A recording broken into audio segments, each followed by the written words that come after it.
Go. All right, 3, 2, 1. Well, that wasn't so bad. We're only 3 minutes late based on a last-minute OBS. So what's up, guys? JayzTwoCents here. We are doing Tech Talk number 152 with JayzTwoCents and Barnaculals. What's up? Barnaculals. So I made the stupid mistake of going, yeah, sure, I'll update OBS right before we want to use it. Nothing good comes of updates right before you need a system, right, Jerry? That's right, but we do it every time. Hell, I'll take it one step further. I've updated my BIOS before a live stream before. Oh, gosh. Yeah, well, actually, that happened to you when I was up there when you got William. Remember? When we were going to try to do our live stream and nothing was working on your machine and I was vlogging it and you were getting so irritated with me? I'm always irritated with you. That's what people don't realize. I guess that means you're a good friend. Or actually, I guess that means you're family, actually. You're family. If I'm always irritated with you and I just want to kick you in the balls, it probably is. It's family. We're not friends. You're family. Everyone's saying that my mic is only coming from the right ear. I can fix that. Hold on. Jerry, you take the show while I go touch the camera, okay? All right. Well, welcome, everybody, to Tech Talk number 152. Yeah, we're going to use the FS5 next week because Jay is trying to go way too professional, way too fast with the live stream. Here I am sitting over here with the best camera equipment that I have, best audio equipment I have and everything, and Jay's using like broadcast level shit over there. He's literally looking at my face on a teleprompter, guys. I don't know if you saw his little pre-stream he did over on Twitch with Periscope, but he literally has my face on the lens of the camera. Like, I didn't even know teleprompters could be used for such a thing, but hey, whatever it takes to get him to look at me. Guys, also I have a camera too today. I usually don't do this on Tech Talk, but I figured since Jay's going all out, balls out, I'd go ahead and use this. Now I got the robotic camera. This is my GoPro Hero 4 attached to Mr. Robotic Arm that I'm working on. So, hey, welcome back, Jay. Did you get it working now? Oh. Yeah. No, hold on. Yeah, you still working on it? Okay, he's going to go work on it some more. So if you guys didn't see over on Morning Coffee, well, it should call it Afternoon Coffee or Afternoon Red Bull yesterday. It changes every single day.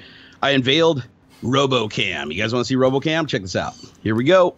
Rolling on up, going to the high shot. See, it's like I don't have a cameraman like Jay does because, you know, he's all baller status. I got to use cheap little 3D printed robotic cameraman. What are you talking about? I still do almost all my own camera work. Like, I'm constantly training Nick, but I have to actually keep setting up OBS now while we're going, so screw it. I'm never doing an OBS update right before a stream again. Sorry. Probably a good idea. So, yeah, I got robotic cameraman here. So if you guys want to see that or you want to see what's on my screen, you know, I can just push this button, just pop around. We're working on the code to smooth it all out right now. Right now, we're just using a beta code from a long, long time ago, but there. It's pretty cool. Turn around, get close up. Guys, just to test real quick, you should hear me in both ears now, not just your right ear. Although I was making love to your right ear, I love all of your ears, so now I'll make love to your left ear too. Nice. Okay.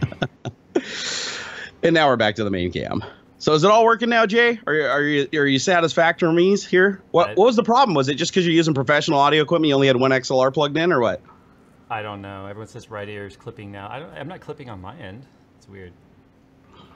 Let me listen back to it. Hold on. Cover your ears, guys. Nice.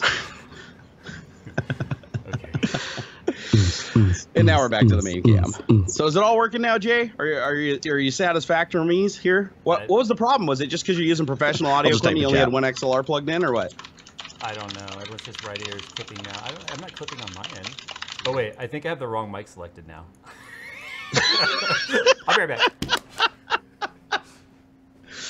Oh my God, the professionalism here, man, is unparalleled. It's unparalleled. Here, guys, you can look at my window. That's what my window looks like. You guys want to see my computer? You want to see the computer? Here, let's drop it down. You guys can take a look inside the computer. This thing is so baller. There you go. So if you guys want, show now? I guess we can. Can we just end this and say we're done? I don't know. Oh shit! My HDMI cable got pulled out.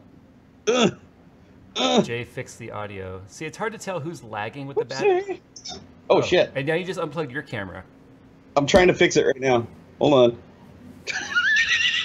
We're back. We're back. I didn't put enough slack in the cable for the movement that I asked it to do, and it fucked it up. I'm sorry. I'm sorry, Jay. Here, I'll turn it around. We'll just leave right there. I'm sorry. I apologize. I'm so sorry. I'm so sorry. I didn't mean to. Ow, God, it almost hit me in the face. I don't know. All right, we're going back to main cam. We're gonna go back to the main camera. Hear Jay. There we go. Half the people are saying can't hear Jay. Half the people are saying. Let me see if sounds fine. let me unmute the stream and see if I can hear you. Okay. Hold on. Okay.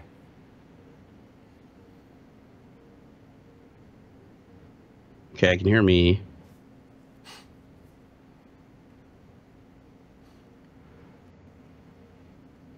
Come on, you gotta say something. Now you know how I feel on the show. Yeah, I can't hear you. Your audio is not working on stream. It's not working on stream. No, I'm watching the stream right now, and your lips are moving and nothing's coming out. I can hear me, but I can't hear you. But when I talk, the meter moves.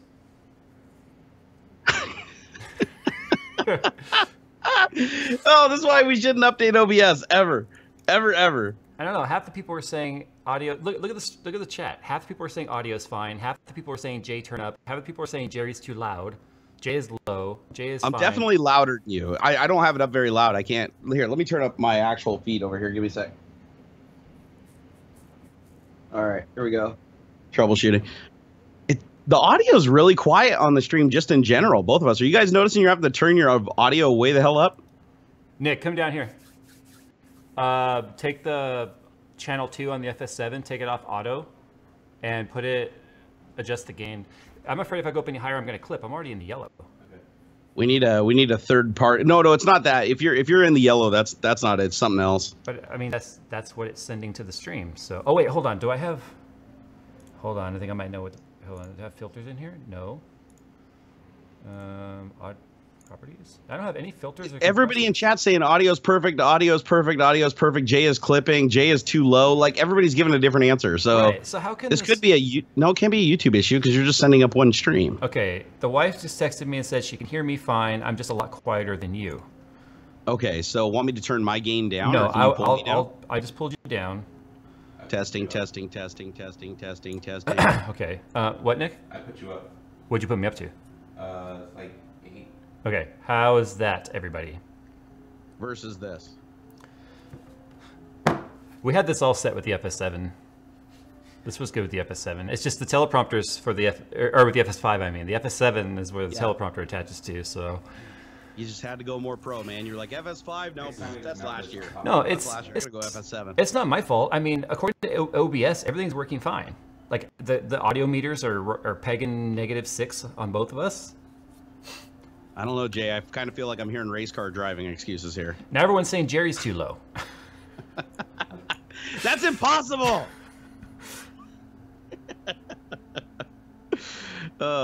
Here, I can adjust my volume just by going like this or like this. Look, just, I'm a very dynamic human being. I don't even think I have oh no, my compressor's up halfway, so I should be pretty level. Stop touching stuff, Nick. If you guys can't tell, you're spamming the chat so fast that none of your messages matter because we can't read them. I know. The chat literally just looks like a dots matrix printer running off lines. Meow, meow, meow, meow, meow, meow, meow. No. All right, so I'm going to do this. Blah, blah, I'm blah. just cooling myself off. Oh, yeah. What are you doing, Nick? I'm just... Hmm? He's doing things. Oh, but yeah, you're monitoring through there, so I can't tell you anything, though. Well, if it clips. If it's not clipping, then we know it's not clip. It's not going to be clipping there. Mm. Nick, why don't you just put your face in front of the camera real quick and at least say hi to everybody since you're right there now. Come on, little Nicky. Am I in it? Am I looking at the camera? Yes. And of course, I can't see him because I'm you on can't the see the lens. It's a teleprompter. Okay, everyone's saying it's good now. Okay, we're just gonna leave it here. I'm not touching anything anymore. Actually, I'm gonna add we don't got time for this shit, Jay. This is a professional. This is a professional podcast. No, I'm adding a gain filter. There. All right, I'll switch back to my primary. That should be good now. We're both hitting like -6. Nice, beautiful. That's a good place to be. Okay, we're good. Welcome to the show, guys. Only 12 minutes late. That's actually good. That's good. You got to make him. You got to make him want it. You got to make him crave it, Jay. Jay is clipping, kind of robotic. I don't think I'm clipping. But you know what? If I am clipping, so what? I mean, you sound great over here, but again, that's Skype. But I'd imagine if you were clipping the microphone, well, you got a separate microphone going into the other camera, right? My camera will not allow the microphone to clip. Oh, you've got a it's got a built-in compressor. Oh, that's cool. Oh wait, the compressor's built right into the microphone? Yeah, it's built right into the Sony preamp. Sony has the best audio preamps of any camera. That's pretty badass. That is badass. I've yet to use the one on my new camera yet because I use the MKE 440 mic, and it has an 1/8 inch mini jack, but it only allows XLR on that camera to use that the auto gain. Mm-hmm. If you use the internal mic thing where you just plug in like the little mini jack in the side of it, you have to set a level. Well, I mean, so you can still clip. Yeah, no, I remember I got 2 of those mics, and they're good, but my problem with them is, like you said, the 3 input settings on them are so vastly different. Yeah. And I'm gonna take the gain off because everyone's like, you're clipping, so you put the gain on. Okay. The other problem too is that like their fall off range is so narrow. So it can sound great from between a certain range, and then once you go past that range a little bit, then it just falls off like terrible.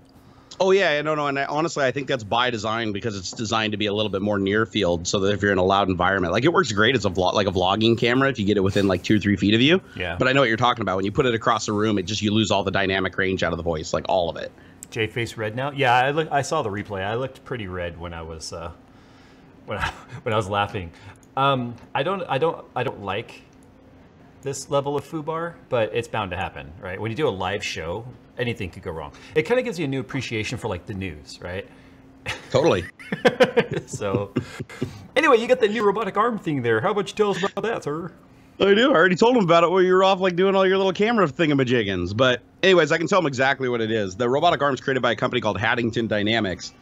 And they're basically trying to create robots for the masses that can do anything like 3D printing, a pick and place, using them for assembly. Actually, they want to make an arm assemble another arm is one of their goals. Well, all the parts on this, with the exception of just a few things in the electronics, are all 3D printed. All the joints on this, all the effectors, all the wheels, all the cogs, everything was done on a desktop 3D printer. So these are incredibly effective and cheap little units to operate compared to like a lot of the stuff out there that's like, tens of thousands of dollars for something similar. But what really makes the arm special isn't necessarily the build of the arm. It's actually the software behind it. And right now I'm just using their old, really, really basic software for moving around and looking at things. Like if you want to like look at my computer screen, for instance, I can click, and I'm using my Stream Deck here to control this. I did that programming yesterday. So if I click over to the camera now, you can see my screen. I can also bring it down. You can look at my keyboard. I just can't wait to see the software that smooths that out, because look how much that's wobbling. Yeah, the reason why it's wobbling right now is because the servo is overcompensating. Basically, it's going this way, and then it's going this way, and then it's going this way. See how it's fighting me as I push on it? Yeah. Like, watch, I'll push on it. See how I push it and it just comes right back? Yeah. That's why it's jumping around like that, is because it's basically thinking it's completely rigid and there's no flex in the system, which isn't the case. It's sitting on a table on carpet. So it's overcompensating. So they're writing the code right now to fix that. That's not all it's overcompensating. Shut up. But yeah, this thing, when it's done, it's going to move completely smoothly. They're doing this inverse kinematics programming right now that allows it to accelerate and decelerate smoothly. It also knows exactly where it is, even by the weight. Like if you add weight to it, it'll actually push back up to the proper position, because it's not just going by the steps on the motors. It's using these optical encoders, and it can figure out how much flex there is between the joints and compensate for it. So how much weight can that handle? This one can handle 1 kilogram of weight as it is right now, unless you counterbalance it. Then you can cancel out the weight and you can go up to several pounds. I was going to say, I wonder what would happen if it had a little bit of weight added to it, just so that it can smooth out the motion. Because I mean, that's the thing. It does. Heavy cameras are smoother cameras because they're heavy. So yeah, and we tried that. We tried sand. Like if I put my finger on top of it and I just add some static weight to it as I move it, makes a dramatic difference. Like watch here, I'll just move it over to like the window. Watch here, let me add some weight to it. Oh, oh no, camera down, camera down. I pushed it past its limit, so I was like, oh, screw you. Uh-oh. Oh, there it goes. It was like trying to figure out where it was. But if I add a little weight on the joint, it does definitely smooth it out a lot. So if I go, we'd be talking like only a few ounces, Yeah, see this right here? See, that's much smoother. And that's just with me putting a little bit of pressure down on the top of it with my finger. What if it was like rubber bands? Oh, just to create some kind of dynamic pressure on it? Or tension, yeah. You could do that, but I'd prefer them to do a method that didn't actually put resistance against the motors. But I don't know. That might actually work. That actually doesn't sound like a bad idea to try, but they can work it out in software. The cool thing is the robot knows exactly where it is. because of the combination of the stepper motors and the optical encoder wheels, which can get down to 50 microns. Just to give you guys an idea, it has higher resolution than desktop 3D printer as far as being able to go back and touch the same place in 3D space over and over and over again. But the software that they have for the acceleration and everything like that, it knows what kind of loads and tension are on it, and it can calculate that so that when it moves to its destination, it comes in with the right deceleration that it doesn't overshoot and slingshot. And that's the code they're going to send to me next. That thing's like all 3D printed, isn't it? Except for like the most of it is. Like if you look at it here, so the arm, the only parts on this that aren't 3D printed other than the electronics are this arm right here is a carbon fiber rod right there, and then this arm down here is a carbon fiber rod, but all the connections, the joints themselves, the gears, the only other thing is the transmissions. The bearings and the transmissions obviously are metal, but they're off the shelf parts. But the whole base, everything here, even the optical encoder reels, which I thought was strange. I was like, how the hell do you 3D print an optical encoder reel? Because to let you guys know, the optical encoder reel, what happens is it's basically like a brake beam that goes through a bunch of little slots in a plastic disc, and based on the light shining through those slots, it can determine exactly what the position of something is. And these are 3D printed, and you'd think with how shitty 3D printers are, it wouldn't work, but they actually wrote software that compensates for it. So you can put a shitty printed optical encoder disc on there, and it'll basically learn all the little shit points on it by moving the arm to all of its extents and compensate for it. What about as those points wear down? As they point down, you have to recalibrate the robot. But luckily, there's no physical contact with it. The optical encoder skates over it. So there's nothing touching it. So technically, it shouldn't degrade unless you bash it into shit. Okay. Jay looks like a news reporter right now. Jerry and I were talking about that earlier, because Jerry has a different camera angle. He's down there. Jerry, why don't you point your camera real quick, if you can, at the screen to show what I look like. Now, can you show what I look like on your screen? Yeah, I can totally do that. Let me go ahead and flip around. Jerry has a cooler angle. So let's go to screen. Versus the big camera there. Oh, God. Don't go in your lap. Okay. See, so that's what you look like. His camera angle is much different. He's got a lower angle here. Almost could peek under the desk, but he hasn't paid the monthly subscription, so he can't see under there. Yeah. So with my robotic arm, you'll be able to see a lot once I get this thing figured out. Yeah, it's funny. I was actually looking at your camera right now, right? Because I'm looking at the camera. If you guys haven't seen the Periscope or the Twitter pictures, we've set up a monitor on our teleprompter so that when I'm looking at Jerry, that teleprompter is nothing but Jerry's camera. So I'm looking at Jerry right now. I can't even see the camera lens, but you guys think I'm looking at you. It's just like the news, right? So I forgot that it's a mirror. So I'm wondering, like, why is all Jerry's images backwards? I do think that's a pretty cool idea, though, because I've never thought to put an image on a teleprompter. You know, I've always thought that they're predominantly used for text, but it makes sense if you want to look at a camera and make eye contact with somebody you're interviewing. That makes perfect sense. Is that something they commonly do, or is that just something that you're like, fuck it, I can do it, I'm going to do it? I'm sure people use this, like a teleprompter, in all kinds of weird ways. You know, so I don't know. We tried to put a monitor underneath it, like on the floor, but it wasn't lining up right. So I was like, I'll just put the Atomos under there. I mean, the Atomos is a 4K monitor. We're using it as a 1080p. But how about we get into the title of this stream? The end of the world is closer than it was yesterday. That's right. That's right. We're talking about the Doomsday Clock. For those of you guys who don't know what the Doomsday Clock, it was basically an artist conception from some guy named what is it? Martel Langsdorff.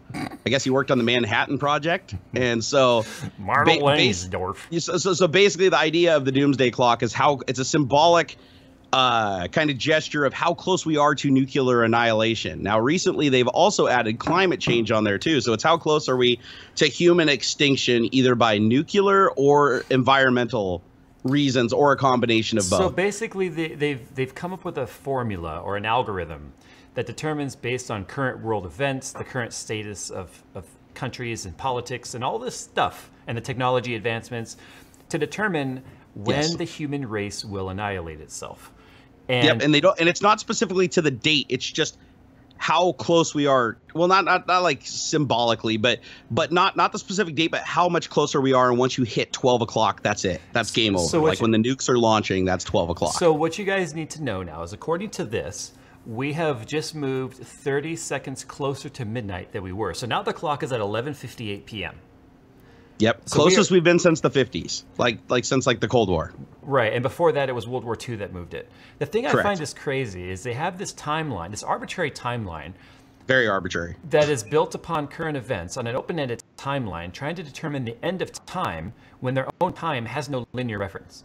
So it's like, well, we just established that we are 30 seconds closer to 12 o'clock, but we don't know exactly when 12 o'clock is going to happen. So 30 seconds could be 30 million years for all we know. Right? True. I think it's more like a running DEFCON, though. You know, like you have the DEFCON levels when you're going to war. Mm-hmm. I think it's kind of more a running tab of that, where you don't necessarily step down the levels, you know, right when the end of the conflict happens. You step down the levels based on how close you're getting to disarming, less nuclear weapons, less tension. As the tension goes up, you know, this also goes up in combination with that. And they said that the reason that it went up was because of the nuclear proliferation, our president's, you know, angry attitude towards other foreign powers.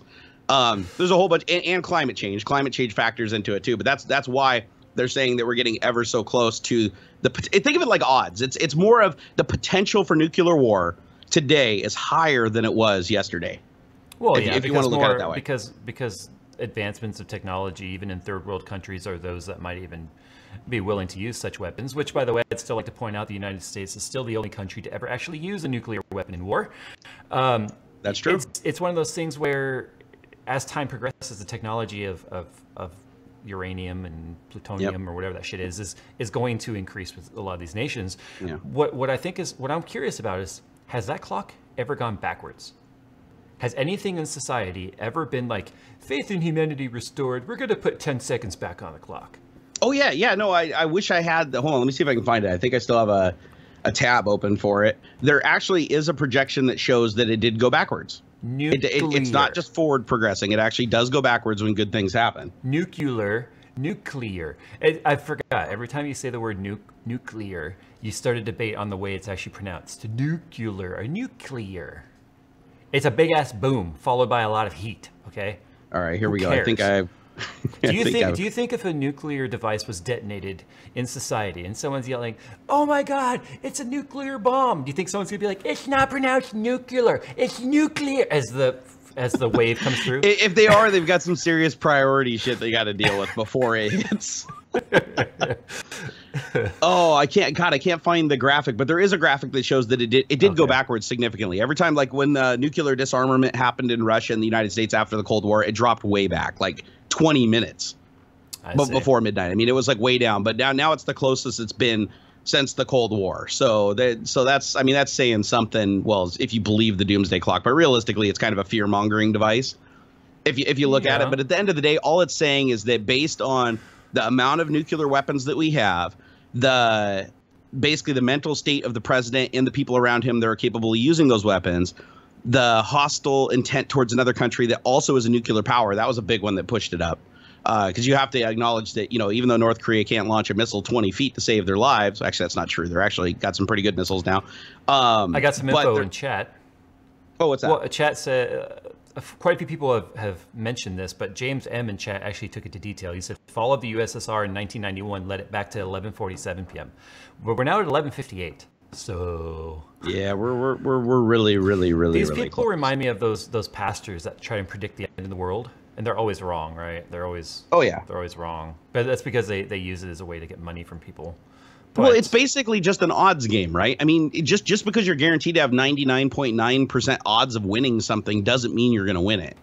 You know, it's like, it just means it's likelier. Well, that makes sense. It is likelier because we have a president that's capable of doing something. Jerry, we have missiles. Yeah, Jerry, what? It's not likelier, it's nuclear. You sure? Wait, Locklear?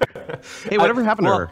I would like to liken it into the RNG loot tables in World of Warcraft, how some loots only have a 0.1% drop chance, but it's kind of nice that I've actually got a few of those myself. I wish I could mute him. So it's kind of like when you're trying to run after some sort of a rare mount that has a 0.1% drop chance, and you see people with it, it can happen. That chance is a chance, no matter what.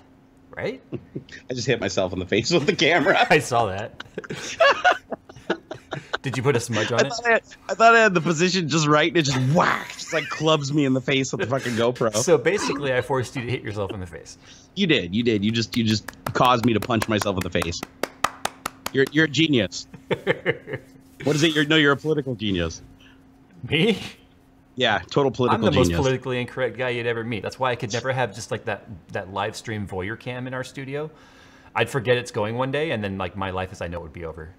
Yeah, I can't have one of those up here in the nerd cave because I honestly don't have shit. You can even tell everybody I didn't even have a shirt on when we were doing like sound check. Well, I couldn't see below your waist when you turned it on. You were sitting just like that with no shirt on. I was a bit worried for the first. I did have pants on, but that's a rare occurrence up here, just so you know.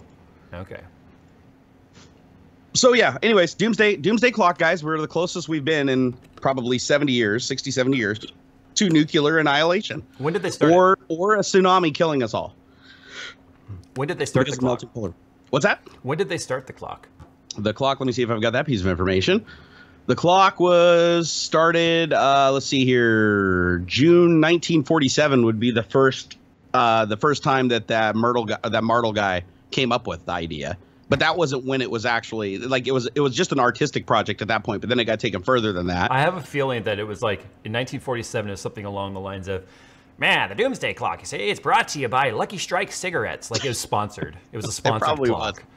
So one of the blurbs I got is that our science and security boards track the number of statistics looking, for example, at the number and kinds of nuclear weapons in the world, the parts per million of carbon dioxide in the atmosphere, and the degree of acidity in our oceans, and the rate of the sea level rise. That's what's currently calculated into the Doomsday Clock figure. The seas be rising, but California be drying. You know. I think you guys are probably going to break off and become a boat at some point. You're going to be the world's biggest luxury cruise liner. Not by choice. Oregon's going to sneeze, and we're just going to turn into like a vapor of dust. Just poof, gone. Look on the bright side. You guys will have plenty of water then, all around you. Undrinkable. Jay obviously practices the impediment off camera. Excellent execution. Maybe I practice talking normal for the camera. Did you ever think about that? God, people are so mean. You know, every time somebody trolls me, I get really sad, and I cry a little. Double P says, Jay, I saw you in real life. Well, I just saw you right now on the screen, so we're even. Yeah, there you go. Isn't that weird when people say that? I've had people do that. They just message me and be like, "Hey, dude, I saw you at the grocery store. I didn't want to bother you." And it's like, "Fuck, man!" Well, like, it's because I was just trying to buy some top ramen. It's because you were getting that hemorrhoid cream. That's why I didn't want to say hi to you. Yeah, they saw me walk into the condom aisle and they were like, "Oh shit." Well, it's mostly because you like to sample before you buy. So I do. Well, I want to make sure it fits, man. I get sick of bringing them home, have them all baggy. Why does the injector for the hemorrhoid cream have to be like 3 inches long? Is it for his pleasure? I mean, I don't get it. I mean, I don't complain. I mean, the applicator's part of the fun. I mean, if you got to have hemorrhoids. I imagine it's like the movie Alien. It's like the tongue, like another face comes out of it, right? So you. Let's not draw mental pictures. Next time I go to the doctor to get my my prostate examined, I'm just gonna be seeing that little.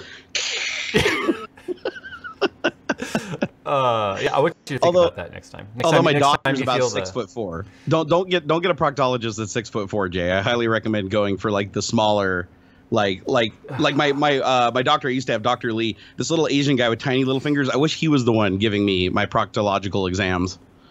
Someone said, "Why do you know that?" I assume Justin Stewart says, "Why do you know that?" I assume he's talking about the length of the hemorrhoid injector thing.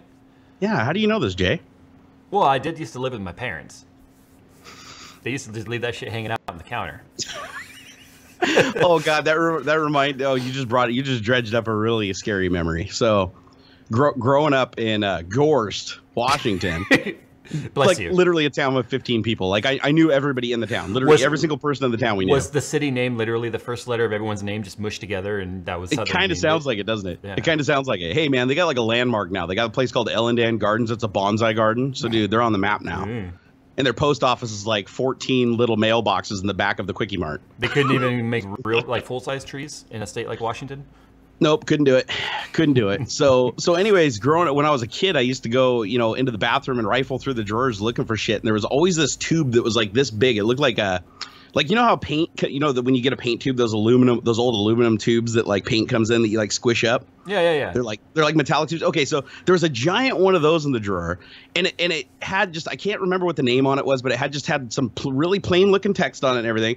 And then like later on in life, I was walking through a store and I looked and I saw the exact same tube, and it was artificial vaginal moisture cream. For old people, and we were living with my grandparents. So I was like, this tube is in the bathroom, slowly going down and down and down and down and down throughout the month. I'm thinking it's like toothpaste for old people. No, old grandpa was breaking off a piece. Grandma's busy. He was. You know what though? I would say that the artificial vaginal moisture cream is better than the organic vaginal moisture cream that you buy in a tube. I don't think you can buy organic. Exactly why artificial's probably better in this instance. That'd be a kind of a fun job to run, though. What are you doing here today? Well, I'm here to donate some vaginal moisture. I'm milking Betty. Please put your legs on the stirrup and grab a handful of those paper towels over there, and I'll just wring them out. Pour your knees to your chest and push. You can only get this here on Tech Talk, folks. Yeah, I did warn the wife before the stream. I said, this stream's probably going to get weird today. If you guys haven't noticed, we're going to probably not talk a whole lot of tech this week. Yeah. You want to know why I'm in a good mood? You want to really know why I'm in a good mood? This is you in a good mood? I thought you were in a bad mood. Why? This is you in a good mood? Why would you I think it's just the way you look. You just always look angry. Like you've got resting bastard face. Well, tell me something I don't know. All right, so you're happy. You're happy. Let's go with that. Why are you happy? Because as soon as I end Tech Talk, I am on a little mini vacation until next Tuesday. Oh, fucking A, dude. Where are you going? Away. Okay, good enough. He's like, I'm going to this hotel on this street, and I'll be there between the hours of. Yeah, the wife and I are going on a little mini vacation. It's gonna be nice. Dude, that's awesome. That's awesome. The kids going or staying behind? Would it be a vacation if they were going? Not really. No, it wouldn't. No, they are staying with the sitter. See, our youngest is now old enough to where she's not all like attached to the boob anymore like she used to be. Yeah. And so you've seen before like how attached she is. No, yeah. It's not like that anymore. Like now when we leave, where she used to freak out and be like, "No, where are you going? I want you to go, but don't take me with you." Now she's like, we're leaving, and she's like, "Bye." She's at that age where she's just like, she associates you leaving with just getting away with murder. She associates us leaving with she gets to do stuff now because the babysitter, they know how to play the babysitter, right? I mean, dude, they know how to play everybody. They're like little geniuses. Yeah, all kids know how to play the babysitters. Although Xander, he doesn't. Xander, for some reason, just listens to whatever you tell him to do, and he doesn't really fight you on it. It's like Xander's idea of a wild time is seeing just how many rules he can follow. Like pretty much, yeah. It's really weird. Like if he's being disagreeable, that there's something wrong. Like he's sick or there's like a physical ailment with him because he's just not like that. Like the other day, he walks upstairs and he looks in the room and he goes, "Hey, Dad, can I come in the room?" And I was like, "No, go downstairs." And he's like, "Okay." Just like that's like how he is. He doesn't really get upset about things. You go down, he's playing with a toy or something, be like, "Hey, can I have that?" He'll hand it to you or whatever, and then you'll sit there and you'll be like, "Oh, I'm gonna keep this forever." And he's like, "Can I have it back?" And then you're like, "No." And he'll be like, okay. And then he'll go grab another toy. And I'm like, "I'm just messing with you, kid. Come here." I'm trying to teach him sarcasm, but he doesn't get it. He's just like, "Oh, okay, I guess it's yours." Well, he gave this to me yesterday. He's extremely literal. Oh, one of his cars, the Subi. Yeah, he gave me one of his die-cast little Subarus. That's a big deal to him. Massively. Like he let me borrow it once. Like he gave it to me, and then he came back later and said, "I'm just letting you borrow that. I want it back." And then finally the other day he brought it to me and he said, because we told him he had to clean out his room and get rid of some toys, and he brought it to me. He goes, "Daddy, I really know you want this, so you can have it and put it on your desk upstairs." And I was like, you know what? That's a big step for him. Normally I would bite the head off the people in chat going, "I thought this was tech talk, not blah, blah, blah talk." But I won't do that because we had such a long hiatus and there's so many new followers since the show went on hiatus last February, a year ago. Yep. That they probably don't know any better. That the only thing tech about Tech Talk is the technology we bring it to you via. Otherwise, or via, however you want to say it. Otherwise, this is whatever the hell we want to talk about. That's right. Via's a chipset, bro.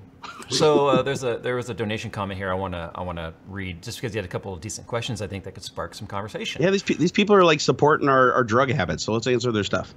Are you drinking your liquid drugs right now? Mm-hmm. My Squeezing Arm says, "Hey guys, thanks for the great content. Both of you inspired me to start my career in IT. 2 questions. The first one I think is a pretty obvious answer. He says, are cash donations okay or weird, like at a convention or something?" Very weird, but we'll still take them. It's weird, but Jerry will definitely take your cash. Me, I would probably rather you go and like we go get a coffee or something rather than you pay me cash.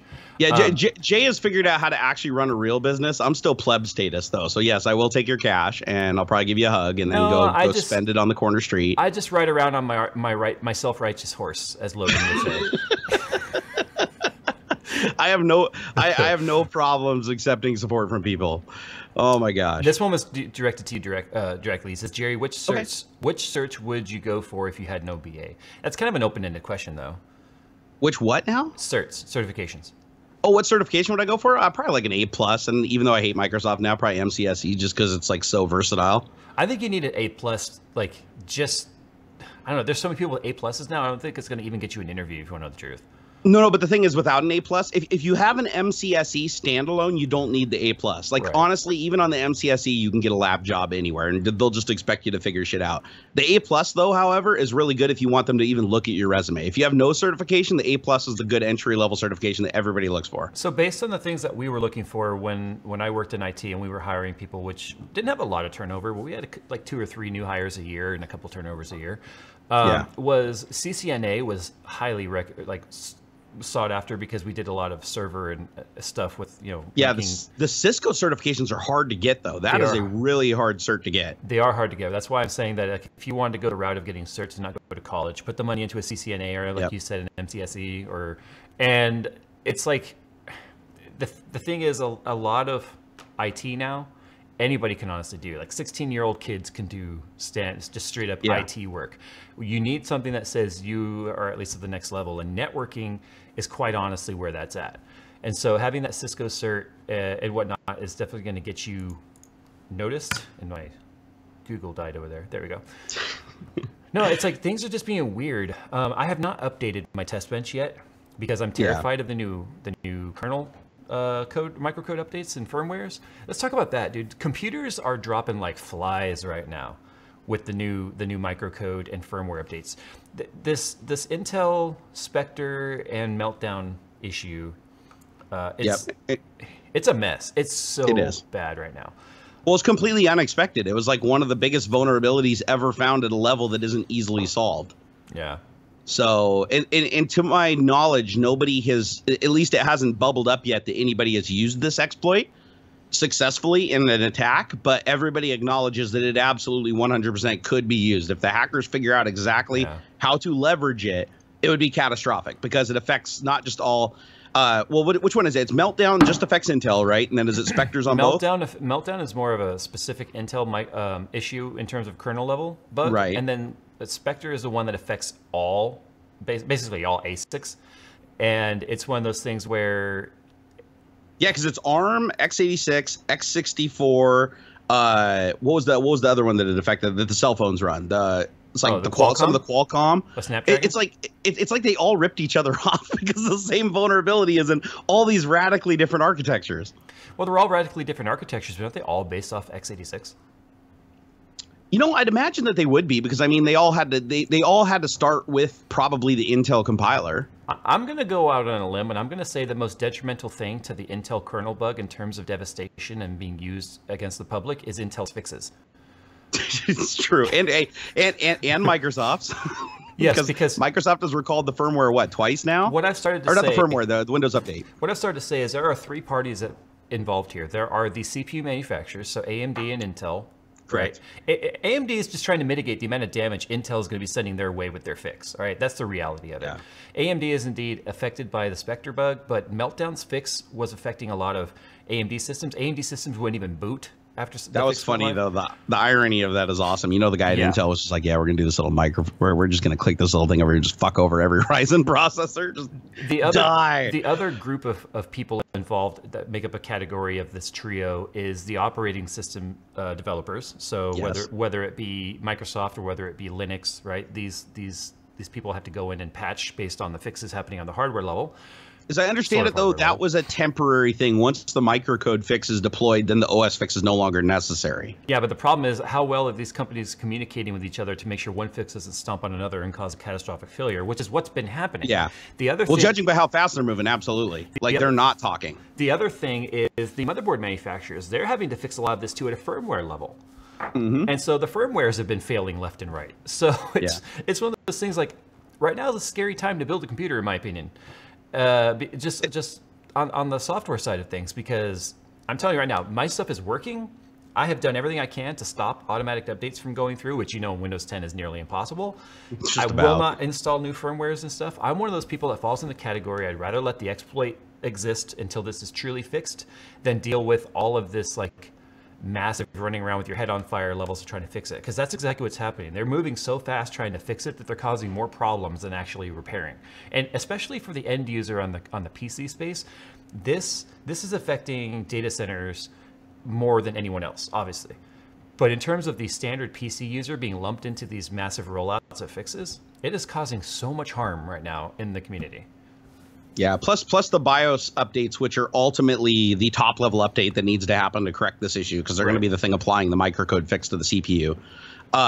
They're dangerous as shit, right? If you mess up something in a BIOS, you can brick machines, and the enterprise level hardware often doesn't have backups like the consumer level hardware does. Like usually, like the motherboard I have in here, the Gigabyte motherboard, has a backup BIOS. If you tank the BIOS on that machine, you can still get into the backup BIOS and presumably recover it. On enterprise level shit, they figure the people that are working with those machines have enough sense that they're not going to brick the boxes. So usually they don't even bother putting the backup firmwares on them. You know, so you toast them, they're toast. It's been a long time since I've actually seen motherboards, like mainstream motherboards, shipping with multiple BIOS. Okay, so EVGA was really big the last, I'd say Z87, Z97, Z107, I'm not sure, but they had multiple BIOS. My Z99 or X99 classified had 3 BIOS on it. I think it was X99. Yep.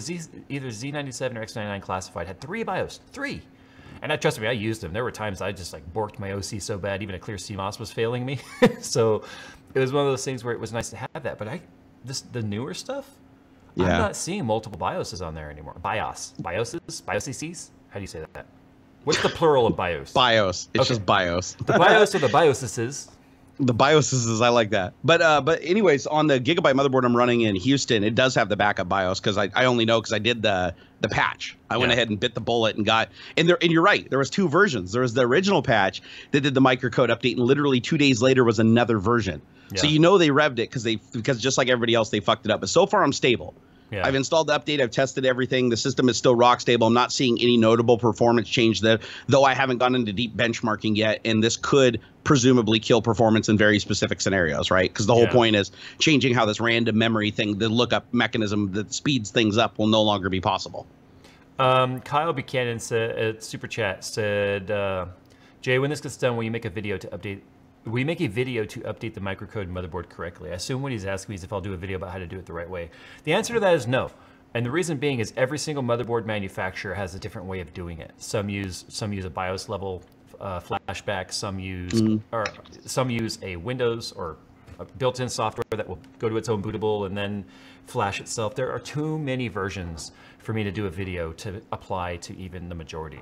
Yeah. Plus, that's not something you really want to be telling people how to do if they don't already know how to do it, because the liability on that's going to be high. I mean, the pucker factor on a BIOS update, if you bump the power cable, unplug the box, UPS dies and chokes, blow a fuse. I mean, there's a million different things that can completely fuck you in the middle of it. So, a funny story. When I started YouTube, I had an FX 8120 in a Crosshair 5 formula. It was Crosshair 5, right? Yeah, Crosshair 5 formula. Motherboard, Asus ROG motherboard. So it was like the best AMD motherboard you could buy at the time. And it didn't have a multiple BIOS switch, but it did have like a removable BIOS chip. So like I could actually pull the chip out with a pair of pliers, like needle nose pliers. It wasn't soldered in any way. Yep. They had this really weird issue back then, and I don't think it exists anymore, but if you tried to do a BIOS firmware update with an overclock applied, it would brick. It would just lock up mid BIOS rather than tell you like you have an overclock applied. Please reset factory defaults prior to It would just go and it would brick. I actually had my brother-in-law, and he still has this motherboard today. Actually, he had the exact same motherboard because we built like identical systems. So I actually had to take his chip out of his motherboard, plop it in. What I had to do was plop it in my computer, and then get into BIOS. While the BIOS was running, pull the chip out, because it would work, right? Because it loaded the BIOS into memory, right? So it was running off memory.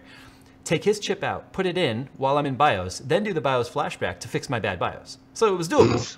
Because the chip because the chip wasn't soldered in. So I'd contacted Asus, and this was before my channel was like anything. I didn't know anybody at Asus. I contacted their customer service. And their RMA remedy was to send them the chip, and then they would send you back a new one. That's hilarious. Yeah, I never knew that you could actually hot swap those things. I never tried. But I know exactly what you're talking about. It's the old American Megatrend chips. Yeah. Yeah, so, they just look like a little, what do they call them? Not a SODIMM. No, it looks like... I know you're talking about. It's got the little pins that are like human hairs coming off the bottom of it. They look like little computer bugs. They look like bugs, right? So, I mean, it was just so funny to me that at the time, like a top-tier motherboard, you could load the BIOS, and then once it was loaded into memory, just pull the BIOS chip out, switch it, flash it, put the bad chip back in, Yep. And it works. But I just find it funny that they would rather deal with this RMA service, this RMA process of telling people, send in your chip, and they would send another chip, right? It was in a little bubble envelope. Sure, that costs them pennies. It's like way cheaper than going through any other process. But why couldn't they just put in a piece of code that says, revert back to factory settings, do you want to proceed? Yes, reverts, off it goes. Well, I mean, come on, that could have been fixed with the BIOS update. The irony involved in that, but still. Oh, I see what you're saying. Load the other chip into it, it boots up, and then pop the old chip in and revert it. Just right from what's in memory, or? No, what I'm saying is, why would ASUS go through the RMA process of saying, send us your bad chip, we'll send you a new one if you happen to brick your board by trying to BIOS flashback with an overclock applied? Because I don't know if you caught that piece of information. That's what was bricking the BIOS, was if you tried to do a firmware update while an overclock profile was active. So rather than have them have a piece of code in the BIOS flashback that forces it to revert back to factory defaults, it just allows itself to try and flash and it bricks itself. So I see what you're saying. There should have been, you're saying there should have been a catch-all in there saying, wait a second, don't do this while you're overclocking. And then they could have saved themselves a whole lot of hassle down the road. Or even force itself to go back to defaults and then do a restart before flashing. That's how a lot of the other motherboards operate now. Yeah, I'm kind of getting the impression these days that because there's so many crutches and so many ways to recover from stuff, that developers are really getting lazy. That's and being a developer myself, I've actually seen like the evolution of that through my career at Microsoft. Was, now that you got Windows Update and you can just deploy these patches, and it used to be on every 3 months, now you can do it every month. Now they're doing every week. Now they're doing test builds. It's to the point now where it's like when you're sitting at work, it used to be you'd be sweating bullets, being like, holy shit, if I fuck up this bug fix, and I'm going to break thousands of computers, I'm fucked. They're going to fire me, and nobody's ever going to find the body. But now it's like, I'm gonna go home. It's 5 o'clock. Fuck, I'm pretty sure it's gonna work, and then it goes out and breaks a bunch of machines. But it's okay because Windows Update to the rescue. We can just fix it again and again and again. Yeah. And I feel the same way with games, especially Electronic Arts games. If you're listening to EA, they're not listening. The updates surpass the original size of the game by a factor of about 10 throughout the life cycle of the game. Yeah. Because they're constantly going through and fixing it. Now, granted, they usually have a little thing. There's like, this update contains new DLC and new graphics and shit. But no, there's always that little subset of fixing this bug, fixing this bug, fixing this bug, and it's like. Back in the day when we had cartridges loaded into systems and you bought software, et cetera, on floppy disks and there was no internet, they had to get that shit right the first time. Otherwise, it was a physical recall of all the product and putting it back out, which was massively expensive, right? And they don't do that now. I can't remember there ever being this situation like that when physical copy was the only way where they had to do that. I mean, maybe it's because I grew up in an era that a lot of these young folks now that follow us have never experienced, which is where the game had to be done and complete and fully tested prior to hitting the shelf. I think hitting the shelf is the thing that's really strange. It doesn't really happen anymore, right? So, well, a hell of a lot more testing was done. I can tell you that because I remember which Nintendo game was it? Was it Maniac Mansion? I think. Can somebody confirm this? Maniac Mansion, I think, was the game where I got the cartridge when the game first came out, and there's a place in the game where if you went to it and you did one action, it would basically remove all the actions before you fuck up your ability to get past that point. You were basically stuck. It was a hard bug in it. Yeah. But there was actually another version of the cartridge released with the bug fixed. So you could go and get the new version of it. That was like their version of Windows Update, but they didn't swap it out. You had to actually go buy it. And I don't know if it was Maniac Mansion or if it was another game, but there was like a literal breaking issue in it. And there was also the same thing happened on the original Xbox. You remember before Xbox 360 and Xbox One, the original Xbox, I remember there was a game on there where you got to a certain point, and if you did this action, it would completely ruin your ability to finish the game. Like it trashed your entire save file. I think that happened with many games. Yeah, but there's one in specific I'm thinking about that Microsoft did, and they literally put out their fix to everybody was make sure when you get to this point in the game that you don't do this. Make sure, that was like their patch, right? Because there was nothing they could do at people that were already to that point. But I do feel like software quality has gone way down. Also, you could argue that the complexity of software has gone way up. I mean, back then, a lot of the shit was written in native code, directly bare metal. Now you've come to this evolution where you have Windows and Linux that have multiple rings. You got the kernel, you got the HAL memory managers. Then on top of that, you got libraries upon libraries on top of engines. And now the developers int main void, create call function, create game, level good, return, you're done. That's the whole, it's approaching that point now. where it's so easy to develop software that you don't have to understand the fundamentals of developing software anymore. Unity, for instance, if you've ever programmed a game in Unity, and I'm sure a lot of people in chat have, it's a drag and drop experience. Yes, you can go write a bunch of code and everything behind the scenes and make it do exactly what you want, but you can quite literally go into the game and drag a fucking sphere out there in a 3D game and then go in and write just a tiny little, like, 5 pieces of code that are like, make the ball fall and bounce. And it does all the gravity, all the physics, everything in the world. So you don't have to have that situational awareness that developers used to have. Like when you were doing memory management on a certain architecture, you'd be like, oh shit, this is x86. You can only address 4 gigabytes of memory. So I need to make sure that everything I do doesn't address over 4 gigabytes of memory. Now it's like, fuck it, address 1 billion gigabytes of memory. Windows will figure it out. It's memory manager smart.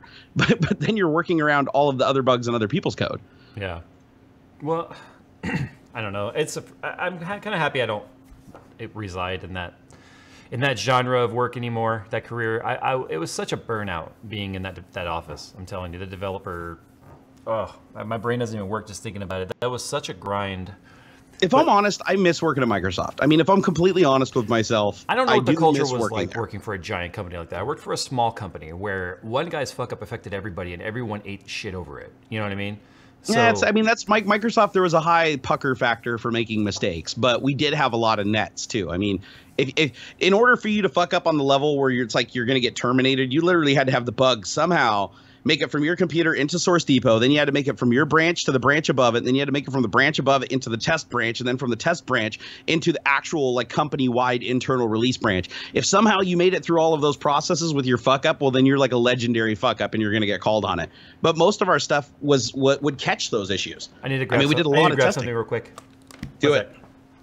He's off. There he goes. The mighty JayzTwoCents. For something, I saw a question go by in chat that I thought about for a second.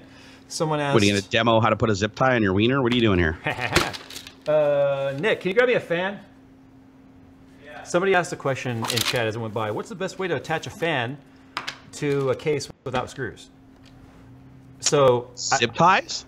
No, I'm gonna show a very specific way that I do it though. I've done this before actually, and it works very, very well. It's just I need a fan to demonstrate, and I don't want to move a whole lot because then I might jack something up. Thank you, sir. So this is the way I used to do it. Okay, so can you zoom that in? Oh, you can't. We're not using the motor lens on there. No, don't touch. Don't touch. Okay. If you touch something's going to break. Step away from the camera. Okay, so here's what I would do. You've got your fan. You've got your case. Don't change your camera angles on me. Remember, I'm looking at the lens because I'm talking to the audience, but I'm forced to look at you now because of the teleprompter. I'm sorry. I can't concentrate when your face is really big. Okay. No, I'm not going to zip tie my wiener like you said. What?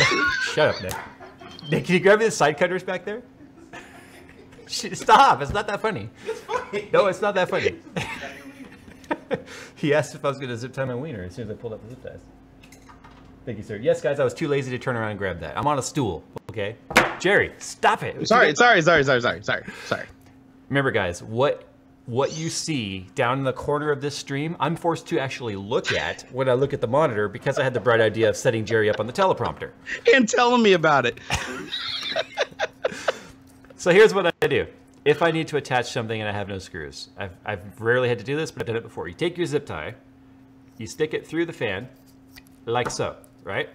Then you put that through the case. You take another zip tie, you just pull this zip tie through like that, and then you snip the ends, like so. You are a genius. And then that's how it stays in the case. So that's the way I've done it in the past. Okay, I never thought of doing it that way. That's actually pretty so slick. Instead of trying to wrap it around, right? You know you have the hole for the fans. You may not have a way to go back around. So you just zip one through, zip it back to the other side, snip, snip, you're good. There. That's a good idea. A little life hack. Never use screws again, guys. You heard it here. Use zip ties to hold your rads on and everything. And zip tie your wiener. Yeah, just zip tie your wiener. And when it falls off, you two can be beautiful and brave and whatever. Yeah, you put your wiener in the fan. Only when it's at full speed. You like my little cooler fan that I have? I need something that's quiet that doesn't show up on the microphone, so I just got like one of those cheap little USB fans that I love so much. Just sitting here on a battery pack running all day. You want to see something really cool? Hey Nick, come here. I love having a remote control. Come here. I'm testing my wind filter here. Give me that. It doesn't work. Grab me that that other in-wind fan. Dude, how good does that work? Convertible fan. Hey, Hey Jay, check this out. So I got the fan pointed right at the spit guard, right? Uh-huh. Now watch. Look how much of a difference that makes. Yeah, imagine it actually doing its job. Hell yeah. Okay, this is the InWin Mars fan. I love InWin's fans. I feel like InWin is the only company that's actually been innovating and changing a boring topic like fans. Fans, if you guys haven't noticed, Hashtag sponsored. No, I'm just kidding. They've sent me these, but they didn't send money.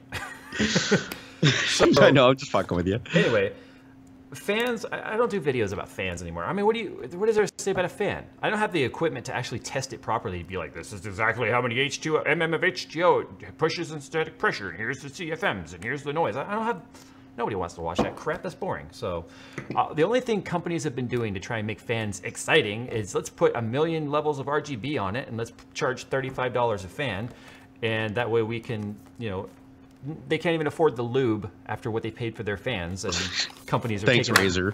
Companies are taking them. Razer's make fans. No, I'm saying Razer started the whole LEDs and everything. Shit you only use at night. Every picture of every product they've ever made is in the dark. So this is the InWin Mars fan. Now this fan admittedly is not cheap, but it does something that no other fan can do. So is it like Noctua expensive, or is it like... metal? It's all metal. Oh shit! Okay, so okay, I didn't know that. That's cool. It's an all metal design, but it's a standard 120 millimeter mount, right? But are you ready for this? Look what it can do. What?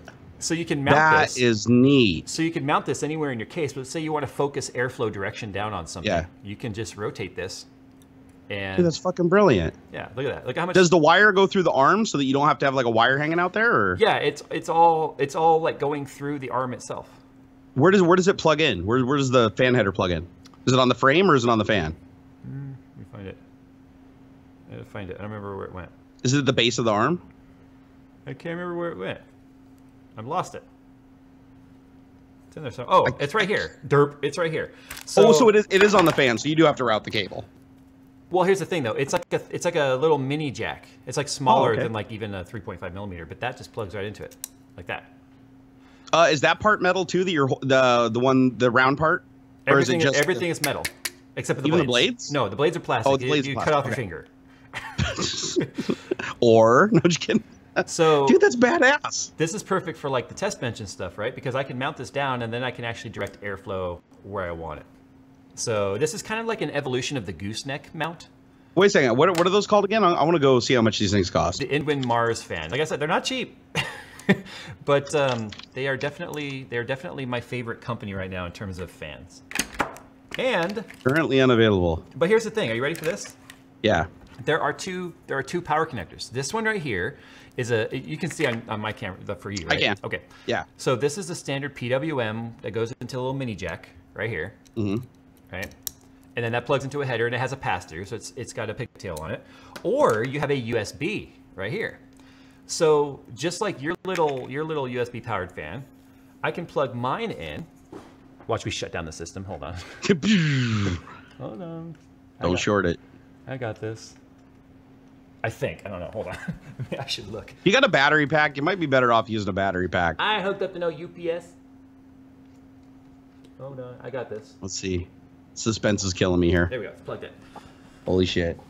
So now it's USB powered, so you can put it on your desk and make it go. So I don't think I'm actually getting power off that USB though. It's the NZXT motherboard, and yeah. So that's not. Why good. would you not be getting power off a USB? Because this motherboard is weird. What do motherboards now have data only ports? Like, I don't know. It's a little weird. I don't know how to make it turn on. Bro, you hyped the shit out of this. I got to see it work. I know. Let me plug it into the PWM. Yeah, just do that one. Oh, the screws and stuff on it are cool. Like the base is actually threaded, so it's a slick idea. Yeah. Well, it's neat because it actually would work as like a desk fan. A desk fan. Here's a CPU fan. Yeah, these things surprisingly move a lot of air. Like when I got these, I was shocked at how much air it pushes. Like I can have this thing sitting about 8 feet away from me and still feel the breeze. It's $4. So yeah, the USB on the NZXT board is not powering it for some reason. Is it a pretty quiet fan?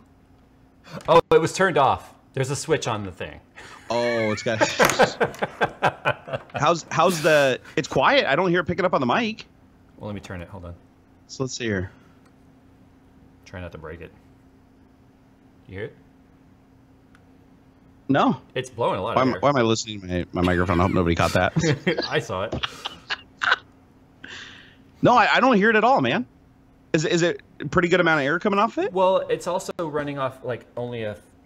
So I have it hooked up to the CPU header, which is like turned way down. Oh, gotcha. Yep. Because I have it fan controlled. Let me find a different header. Hold on. Do you have a pump header? Because usually the pump headers just run balls out at 100%. Oh, geez, that one's barely turning. It also has an LED on it. You see this little white LED on there? Oh, I thought that was just metal reflecting. That's cool. No. None of these fans are actually going full speed. So let me actually turn on the USB header now. That was so funny. Do they even sell those right now, or do you have like a pre-production product? Because everything says that they're not in stock. I don't know. Let's see, Inwin Mars fan. What makes you think I would know? Well, because I want to get one of the. You just made me want this fan, and I can't find it. Okay. Sorry. I can find millions of Inwin cases though. Is there a USB pass-through on this fan? There's no USB on my keyboard. God damn it! Not even Newegg has it. I'm done running out of USB headers. Okay. I'm gonna find this thing if it kills me now. Yeah, I don't know how much it is. I'm sorry, but I'm plugging something into the USB again, and it's worrying me. If the stream goes dark, you'll know why. You're gonna short it. Yeah, don't short the USBs. Motherboards don't like that. $59 via their own store. This is a $60 fan. That can't be right. All right, let's see what we got here.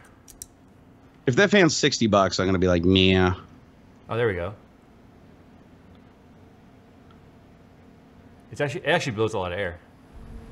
Well, that's not gonna work. I have a dead cat on there. So. Yeah, they even said, so I'm just reading their little mission statement on their site here. It's like versatile cooling functions. The Mars can also be used as a normal desktop fan to cool yourself when the gaming intensifies. The powered 2.5 millimeter USB connector can transfer power voltages from 5 volts up to 12 volts and host a switch for easier and convenient operation while using it outside of your chassis.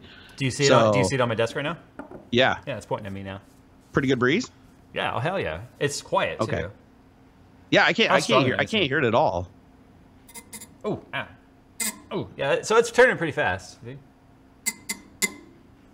Yeah. I cannot find these things in stock anywhere. Chat crashed their website. Did that many people really just go over to Inwin? So anyway, Inwin, this is obviously my opinion, but Inwin is one of those companies that I kind of had my eyes on them for years. And in the beginning, I feel like they were kind of, I don't know, they didn't have like the greatest of products. Like their cases were okay, they were like run of the mill. But then like right around 2012, they started just going out with these crazy designs, and they've sort of become known for this super premium brand now. Like they're really expensive stuff. Well, I've seen the limited runs they did. Like, what was the name of that one case that was like just a weird, like Picasso-looking metal plate with a glass on it? The S-frame. Oh, so yeah, they had that at a PDX land, and I was like, oh my god, that's a beautiful case. It's a single piece of like aluminum sheet that's press braked into, it's stamped and then press brake bent into that position.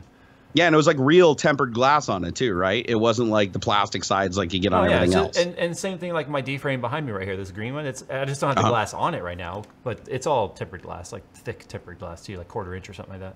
Yeah. Who were the guys that used to make those really premium aluminum cases back in the day that everybody wanted? There's Case Labs and Mountain Mods. No, even before that. Lee and Lee? Yeah, that was it. Yeah, Lee and Lee's still around. Are they still considered like a good premium brand? Because back in the day, I mean, they were like the premium case to have. They are indeed expensive. They are expensive. There's no doubt about it. So anyway, if this fan's $60, that's pretty steep. But I could see it being niche like this. I mean, I think. Well, what do they stick you for? What does a Noctua stick you for if you want an ugly brown Noctua? Probably $30. $30, so double a Noctua for having the ability to articulate. 25 or $30. Yeah, I think that's a little on the spendy side. I'm gonna start using this more often because now when we do our streams, right, it's obvious it gets kind of warm, right? So, no, that's why I wanted to use this, because a regular desktop fan is too loud. Yeah. And this right here, unless I put it right up against it, but it's a nice breeze, and it'll run off this battery pack forever. I'm gonna point your mic at the fan, okay? Do it. I want to hear this. Oh, now I can hear it. Yeah. Can you still hear it? Yeah, just barely. Okay. No, it's dead. It's just about dead right there. I'm like a foot away right here. So wow, it's moving a good amount of air. I have no idea what the CFM volume is, but can you hear me now? Yeah, but you know what? This thing costs $4. It looks ugly as shit though. You got to hit it with some Krylon, and you need an adapter if you want to plug it into your motherboard. But hey, $5, man.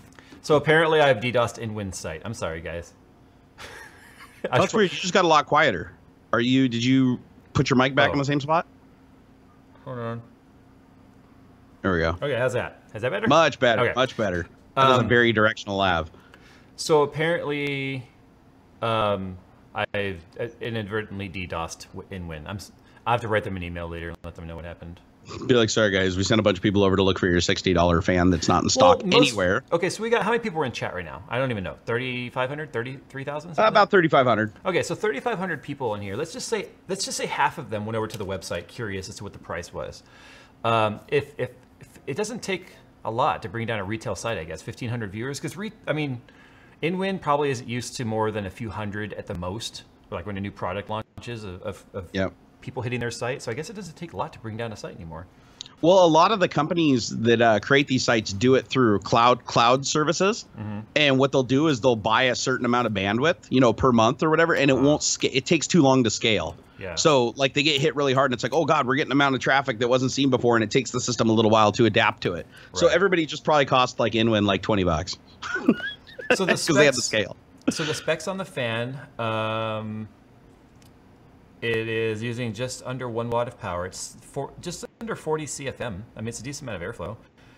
Not a lot of pressure, though, obviously. Shit, the site is literally not loading. It is dead, dude. InWin style says service unavailable. The server is temporarily unable to serve your request due to maintenance, downtime, or capacity problems. Please try again later. It's a 503 service unavailable error from Apache. So yeah, no, it's dead. I'm gonna email them real quick. Yeah, you might want to like let them know that we just tanked their site. Yeah, I'm sorry. Oh no, it's back up now. I just hit refresh. It's back up. Okay. Yeah, but now the audience is going to keep screwing with it probably. Yeah, and it probably just like scaled their plan, so now they got to pay a bunch more money and everything. I've got all the specs here on the thing. It looks like it's a 38.73 cubic feet per minute airflow. Yeah. So I don't know, is that good or bad? I don't really know what to compare it against. No, it's like middle ground. Okay. I mean, so it's 25 dBA or decibels, right? In terms of noise. I mean, it's going right now. I'm not sure it's probably, I'm sure the audience can hear it. But yeah. Well, 25 decibels isn't that loud. No, it's really not. I like this though. This is neat. I've got a few of these, so I'm gonna probably start using these, especially in the summertime. I just like the fact that you can mount them to a standard 120 millimeter spot. Like let's say you have a radiator that's on the top of your case, right? You have fans in between the radiator and the case doing pull, and you've got mounts on the bottom of the rad. And let's just say you want to get some directed airflow onto your VRMs or something. You could mount one of these underneath it and just swivel it and point it at the VRM. If you're one of those people that's like 100% function over form, then there you go. Yep. Oh, their site's dead again. All right, I'll email them. I'm on it. Yeah. Wait, well, I'm pretty sure more than likely somebody in the chat decided to be all DDoSy with them, but that shit's gonna happen no matter what. I don't think anyone in the chat is doing anything. I think there's just enough people are going to it. So, let's see, sorry for breaking your site. The funny thing is, it's actually an Apache 503 error. It's loading slow. It's like literally Apache cannot handle the volume. Okay, so we're gonna write the apology letter to InWin Live. So I was showing off the new Mars fan on my live stream, and people went to the site to look it up and broke it. My bad. Are they just InWin on Twitter? They're at InWin USA, I think. Something like that. InWin USA? Yeah. Let me see. My bad. Moderate person said, Senpai noticed me. There you have been noticed, and now you may go. All right. So okay, InWin, I'm just going to message him and say, JayzTwoCents broke your website. This is something that I underestimate all the time. I underestimate what happens if I mention a website and people go to it. Like, I felt really bad for NZXT because when I showed off the cam software, which I legitimately used, and still do actually on Skunkworks, that's how I control my view lighting, I wasn't asked to do a video about cam, I just showed it off. And so many people went to cam to try and use it, that they completely tore down the site. The problem is Cam also connects to the website for a lot of its functionality. So Cam immediately stopped working for everybody using Cam. Oops. So it made NZXT look kind of bad. But the funny thing is they've since changed the way that software works in terms of pinging the server to activate, like to turn on, because of that. So maybe something good came of it. Well, remember back in the day, like a long time ago, when we had that one Tech Talk episode where you were basically you had, what was it, like some kind of cloud DDoS protection or something like that, and you're basically like calling people out. It was Cloudflare, and even Cloudflare was like, "Please don't do that again." So somehow we ended up getting them hit with like 20 gig a second or something bandwidth, and you're like, "Oh, touche." Okay, so the old website, and we'll be bringing the website back, but the old website was being hosted in Austin, Texas, in a legit data center. Yeah. In Iraq and doing its whole thing, and it was like. So that attack was so brutal, they actually segregated me and I physically moved my machine off the main grid, because not only did it bring down the site, it killed the switch, like physically killed the switch. Yeah. And that dude told you, I remember, because you told me, you said that the guy said that you were basically impervious to DDoS attacks. So you actually surprised him. I don't think anyone's impervious to DDoS attacks. Even Amazon. Nope, Amazon can be taken down. Everyone can be taken down. Yeah. Even, I mean, Xbox Live being taken down is a hell of a feat, too, because considering the size of Microsoft's data center and how much space they lease out from other competing companies, like, it's nuts that they can take that down. But luckily, that flaw is starting to go away, though. The way the internet's distributed now, it's starting to make it harder and harder and harder for that shit to work. It's not impossible, but we're eventually going to hit a point where being able to route that traffic and not have a stop before it gets to the destination is going to be, you have to be pretty clever to make that happen in the future. Yeah, especially with all the IPv6 stuff. Yeah, I mean, the internet's going to move forward, but then so will the techniques. So yeah, whatever. Plus, a lot of the bots that are running on these ISPs and stuff, it's really easy to identify them now. Like, it used to be that the DDoS networks would just send out small amounts of data from each of the clients, so it wouldn't be noticeable. But the problem is now, when you have like Comcast being so big, when you have 100,000 bots all suddenly start sending roughly the same amount of traffic at roughly the same amount of time, all targeted at the same destination, it's pretty easy now for them to have, business intelligence on the switch and everything that can start shutting them down and closing the ports. All right, so we got 15 minutes left in the show. It's time to stop being serious. We've had too much tech talk in this tech talk. I feel like we have. I feel like we've definitely fulfilled the tech talk quota here. No, I can't talk about things Nick and I like to talk about in our car rides. Hey, Nick, we need a topic. Throw one at us. What should we talk about? Cars. No, not cars. Oh. That's too straightforward. Quick. Come on, Nick. Get weird. Come on. Get weird. Butt stuff. We already talked about that. We talked about the length of the insertion shaft of the hemorrhoid cream. You guys literally covered all the weird stuff, though. We didn't cover all the weird stuff. Yeah, it can get weirder. Of course it can get weirder. I'm gonna have to go to the audience, aren't I? It's gonna get really weird then. Yeah. You got nothing? No. Let's go to the audience. All right, go with the audience. Nick's got nothing. Here, go to the audience, get a topic. I'm gonna go take a piss really quick. When we get back, let's talk about something really fucked up. Oh God. All right, here, hold on. Let me switch over to RoboCam here. Okay. RoboCam. What are we gonna see? There you go. RoboCam. Oh, I see me and Jerry. You watch my screen. Yeah, there you go. Here, watch. Here, I'll even bring it down so you can watch the screen while I'm gone. Here we go. Oh, look at that. Whoa, that's weird. The delay is real. Aw, Jerry just tripped over his camera again. Well, that didn't work for very long because I think it pulled out his plug again. All right, weed stuff, legal weed. Nah, that's boring. Trannies, as in transmissions. That's where I hope you're going with that. No, we're not talking about chicks with penises. Pedophile sex dolls. There was the sex robot at CES. There was that. Let's see what we got here. Jerry, you unplugged the camera. Unplugged. All right. The camera unplugged. It's all black. Oh, it did? Oh, Yeah. The battery went dead in it. The GoPro. Okay. Because I put a USB cable on there that's data only, like a dipshit. So what's our topic? Do we got one? I don't know. People want to talk about trannies, and I don't mean cars. I don't want to talk about that. Yeah, that's probably a topic we're better off staying away from. Robot strippers. That was a real topic at CES. Let's see. Well, I'm surprised nobody's mentioned putting a fleshlight on the robotic arm, because that question came up a lot during my stream. Nick said, and the answer is yes. Mechanical grip. You can't even get weird? You just want to talk about car mechanics? Don't you shrug at me. Aye. Robo Arm fleshlight. No, I already talked about that on my stream. Yes, it is completely possible. This is that's a good one. Hey, did you see the Burger King net neutrality commercial? No.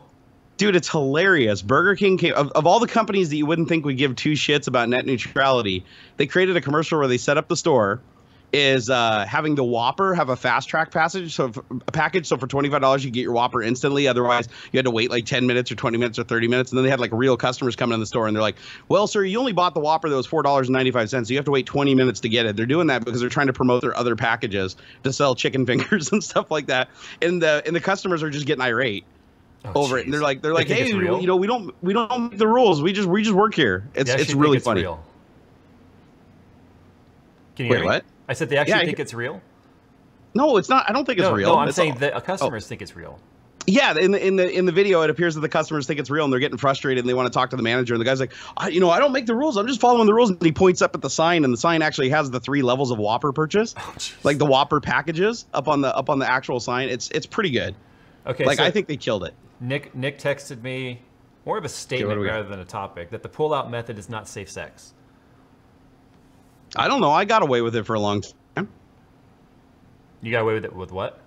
The pull-out method. Dude, I've maybe worn a condom like 3 times in my entire life. Like the rest of the time, I was just like, I hate these things. They're stupid. Because it's hard to find them that small. It doesn't stay on.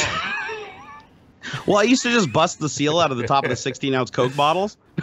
You seen that picture that was going around for the longest time? It was like a sticky note from mom or from dad or somebody. It was like, I just want you to remember to practice safe sex tonight. And they like pinned a condom to like the cork board with the note on it. Yes, I do remember that. It's friggin' hilarious. Oh, okay. So many people asking me for the Post Malone PC. I already saw that, in chat. Let's hear it. I basically have a policy right now. I basically am ignoring anybody that asks me for the Post Malone PC. All the answers they need are in that video that I did with him. Everything they need to know was said in that video. So anytime somebody asks me what's going on with the Post Malone PC, all it proves to me is their comprehensive skills need improvement. Okay, so what's going on with the Terry Crews PC? Okay, well, since you asked so nicely. Guys, it's based on Beer Bongs and Bentley, an album that has not launched yet. The PC will not launch until the album has been launched. I need the inspiration from the album to do the build. Why would I launch a PC that he requested be based on his new album prior to his album dropping? What kind of logic escapes you guys that keep asking me, where's the Post Malone build? All I know is it better have a bong as the reservoir. That's all I'm saying. Everything's on the table. But I can tell you that the case is custom built. It is going to be the only case in the world like it. Is it a Bentley that's been converted to a case? No, unfortunately. That would have been badass. Anyway, it is a case that is a one-off based on a new case coming out. It is the only one in existence like it, and it is going to be literally right up his alley. Oh, it's a one-off case being created by a manufacturer, or are you modding it? No, it's being built specifically by a manufacturer that I reached out to. Holy shit! Okay. So it is going to be the only case in existence like it. Until the video goes viral, then it's going to be like, now introducing the Post Malone special edition Post Malone case. Yeah, come get it. Stop all the downloading. Stop all the downloading. Help computer. I love it. Dude, we should end Tech Talk tonight with playing Fenceler Films. Because there's so many people that haven't seen that shit. Oh my god. I don't have a screen capture like set up. Oh, you don't? Damn it. Dude, Fenceler Films. Go look it up after the show. That's some old school, like they took all the G.I. Joe they were PSAs and voiced them over. So I have them all pretty much memorized. They're fairly derogatory too. But, give him the stick, give him the stick. Don't give him the stick. Don't give him the stick. What your wank is doing on my leg? It's so good. It's so good. So my favorite one is the computer. The guy walks out and he's like, yeah. Hey. The kid's walking up to the dog. He's like, oh, hell no. What's up, dog? And then the dog wants to bite him. He's like, This guy walks up to him. It's one of the G.I. Joe guys. He's like, hey, I'm a computer. Stop all the downloading. And then, help computer. The guy's like, I don't know much about computers except for the one we got. My mom put a couple of games on it. And then the computer's like, and then it just G.I. Joe. It just ends. They make no sense. They basically are the original G.I. Joe cartoons back from like the 90s and 80s when we were kids. And they're just completely redubbed. And it's hilarious. It's so good. It's so good. Pork chop sandwiches. What you making? Pork chop sandwiches. No, that's what I was just thinking of. He's like, oh, you get the fuck out of here, kids. We're all going to die. The place burned down. Yeah, you done told me to do things and I'm running and I do them. Oh my God. Comedy just isn't what it used to be, man. Because that was the greatest shit ever. Because that comedy, just like somebody in this chat was offended. Like somebody today would be offended by what we're saying. Somebody in the chat's offended right now. In some way, they took what we said to mean something towards them directly, and now they're offended. And I really don't give a shit. I mean, you should know that by now. But I mean, it's just that's what's happened. That's what happened to society. Is people became snowflakes. Delicate little snowflakes that melt in room temp. You know, and it's because the snowflakes get all the attention from the media. Oh my God, I love this F Society Black Hat body massage. You boys want a body massage? Who wants a body massage? It starts off with the kids wanting to jump over onto the bike. I bet you can't launch over it. Yeah, I'm gonna launch over it. I like the one with the guy in the aqua suit. Which one was that? The guy who's in the river and he's like. All right, I gotta see if I can't set this up real quick and play one as we get out. Just do it. We have to. This is. You reminded me of that, and I haven't seen them in so long. Oh my God. They're so good, so good. Or no, the best one is where the kid's standing out on the cliff or whatever. He's like, "Hey, mom, look at me, fuck!" He's falling off the cliff. Then it's like G.I. Joe. Okay, here's the pork chop sandwiches one. Let me see if I can't get a window capture here. Hold on. Come on, you can do it, Jay. Let me turn all my dirty sites off. Hold on. I have faith. Close out all the hubs, all the sites ending in hub. Okay, so I actually have to do this live right now. I can't set up a new scene. No, push studio. There's a button that says studio. Do you want me to push a button right now while we're streaming? Yes. Okay. Push the button that says studio under record. If we go dark, you guys know why. Okay, studio mode. There we go. Okay, now that's going to open two windows. Okay. Now when you switch scenes, we won't see it. Only you'll see the scenes that switch. You get it set up, and then when you're done, click the button between the two scenes that says transition. Transition. Okay, so how do I know which scene I'm doing? So now if I hit new scene, it won't change anything? Correct. Down the bottom left, I can hit the plus sign. Yep. Okay. Click it. Okay. And we still see you. So we see whatever in there. Now you can change that one all you want, and then when you're done, click transition, and it'll transition fade from that one to the new one. See, guys, Jerry knows stuff. I'm the software guy. Jay calls me for tech support all the time on shit because he can't be bothered because he's too busy being pretty in front of the camera. Okay, we're gonna transition now. You ready? Okay, transition. Here we go. Okay.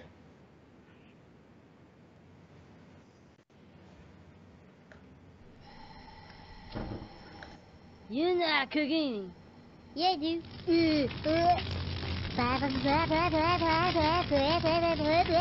Pork chop sandwiches. Oh shit! Get the fuck out of here! What are you doing? Go! Get the fuck out of here, you stupid idiot! Fuck, we're all dead! Get the fuck out! My God, did that smell good? Detect it. There's no going, and you tell me do things. I done running. G.I. Joe. So anyway, if you guys go to YouTube and you look up, if you just look up G.I. Joe PSAs, you'll just find like a ton of those. These came out before YouTube. This was like E-Bombs World era. Old school, yeah. And it was hilarious. Oh my God. React Eclipse is offended. He's just kidding, I'm sure, but there are tons. Let me see if I can find the computer one, and we'll play that, okay? Hopefully you guys could hear it, because the audio is kind of low, but the recording itself is low, so I can't control that. Okay, let's see, G.I. Joe PSA computer. Here we go. Help computer. All right, hold on. You ready? I like this transition button. This is cool.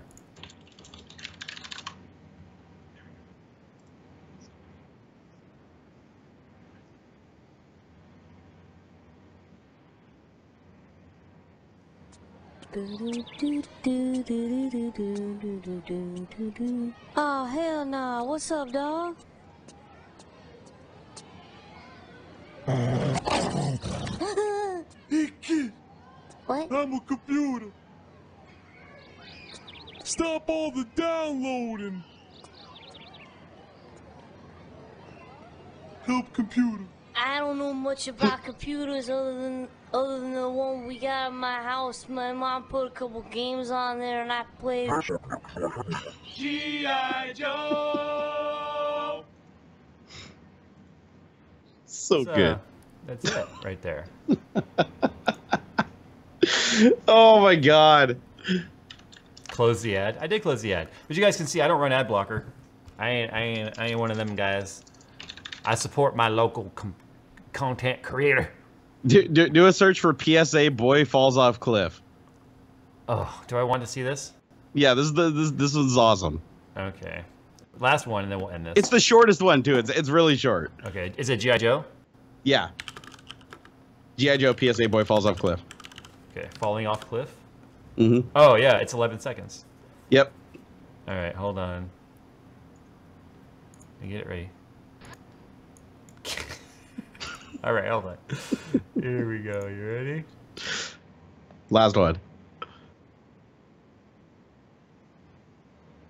The one on the left should be the one you're operating on. The one on the right should be the one that we see.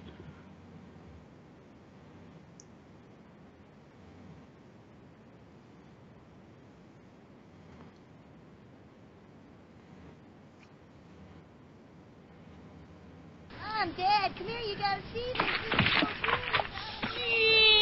G.I. Joe! So anyway. Understands G.I. Joe. Well, there's a lesson to be learned there.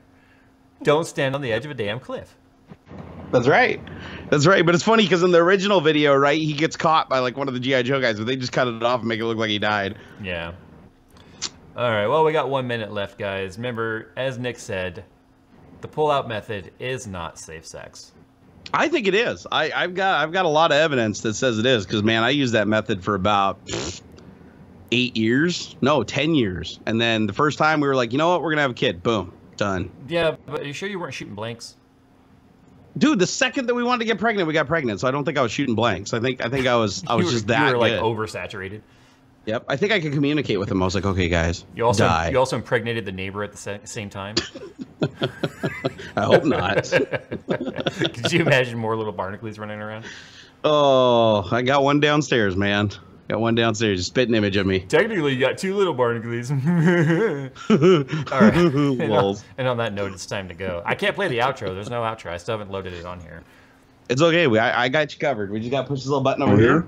Oh, okay. Thank you for watching Tech Talk 152. The world is gonna end someday. We just don't know when. Bye. I'm not ready to stop it yet. I forgot. I closed the window. Keep going. I hope you all had a good time. Please hit that like button and show all those 59 haters that they're just a bunch of little bitches. There's only 59 of them? Yes. Jump it up to 3,000 likes. I want to see 3,000 likes, or I'm going to take down all the porn sites on the internet and you won't be able to do anything fun tonight. So, yeah, push that like button. You'll have to Do use it. paper porn.